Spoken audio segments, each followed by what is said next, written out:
Assalamualaikum. Perkenalkan, saya Nisa, penyuluh pertanian di UPT BPP 9 Wilayah Cibinong. Pada video kali ini, saya akan menjelaskan sedikit mengenai urban farming. Apa itu urban farming? Urban farming merupakan usaha pertanian di perkotaan dengan memanfaatkan lahan-lahan terbuka yang ada di sekitar masyarakat. Luas lahan yang digunakan rata-rata seluas 5-50 meter persegi. Komoditas yang umum diusahakan adalah tanaman yang berumur pendek seperti aneka sayuran daun dan buah, tanaman obat, serta tanaman hias. Gimana sih sejarah urban farming? Gerakan urban farming sendiri awalnya bermula di Kuba saat masa embargo atau larangan lalu lintas barang terjadi. Saat itu, masyarakat di sana tidak bisa mendapatkan bahan pangan, sehingga mereka memulai urban farming untuk memenuhi kebutuhan pangan keluarga mereka. Lalu, keuntungan urban farming bagi masyarakat apa sih? Yang pertama adalah membantu memenuhi kebutuhan pangan berkualitas. Yang kedua, menciptakan lapangan pekerjaan. Yang ketiga, meningkatkan konsumsi buah dan sayuran segar. Yang keempat, baik untuk kesehatan tubuh dan mental. Dan yang kelima, menciptakan lingkungan yang sehat. Lalu, ada 4 metode urban farming yang dikenal di masyarakat. Di antaranya ada hidroponik, vertikultur, aquaponik, dan wall gardening.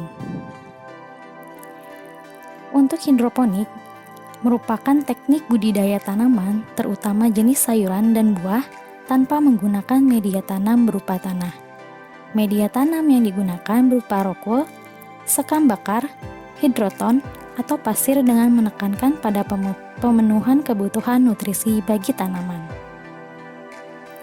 Sedangkan vertikultur merupakan teknik bercocok tanam di ruangan atau lahan sempit dengan memanfaatkan bidang vertikal sebagai tempat bercocok tanam yang dilakukan secara bertingkat.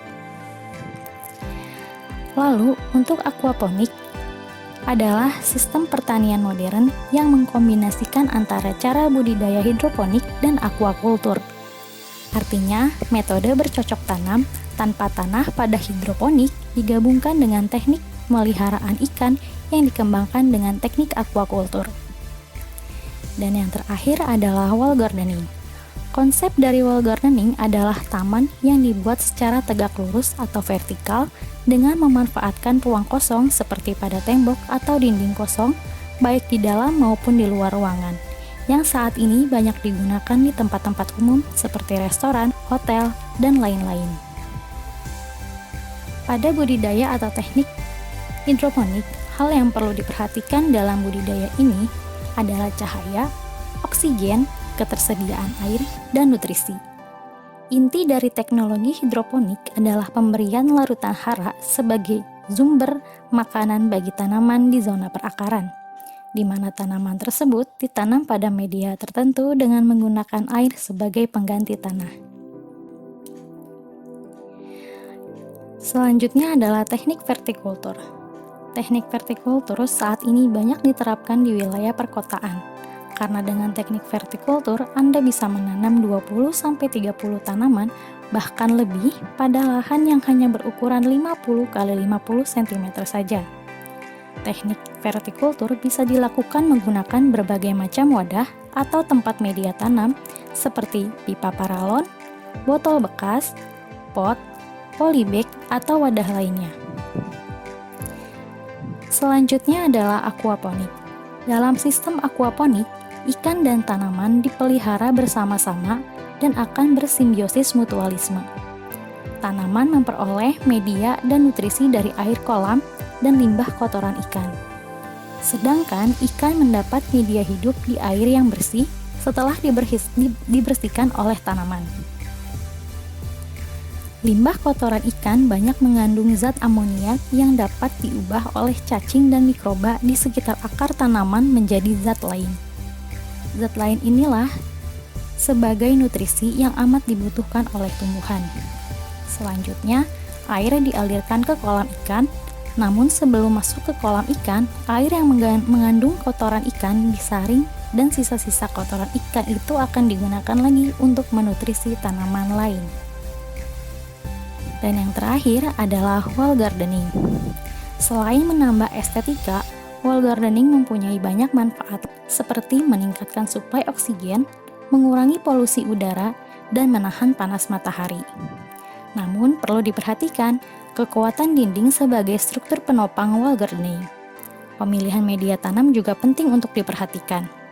Penggunaan media tanam sebaiknya yang ringan agar tidak terlalu membebani penopang, seperti kokopit, peat moss, dan sebagainya. Beberapa model wall gardening yang mudah diterapkan dalam skala rumah tangga adalah wall gardening dengan metode model terpal. Metode model terpal ini merupakan model sederhana dengan bahan yang mudah dan murah. Selain itu, model ini pun dapat ditempatkan di mana saja seperti tembok rumah, pagar, maupun lorong jalan. Tanaman yang sesuai dengan model ini adalah sayuran daun dengan metode sebar padat, misalnya kangkung, bayam, selada, dan sebagainya. Kemudian adalah metode wall gardening model plot plant, membutuhkan pot dan rangka besi sebagai penopangnya. Pot diberi kawat untuk dikaitkan dengan rangka besi. Tanaman yang cocok untuk dibudidayakan pada sistem plot plant ini adalah sayuran daun seperti bayam, kangkung, seledri, pakcoy, cesim, serta tanaman toga seperti pegagan, kaji beling, miana, daun jinten, gempur batu, sirih, serta tanaman hias perdu lainnya. Yang terakhir ada wall gardening model modul atau partisi. Bahan yang dipakai adalah agronet atau pembungkus media tanam, dengan rangka besi sebagai penopangnya. Sedangkan media tanamnya adalah campuran pupuk kompos atau kandang dan kokopit.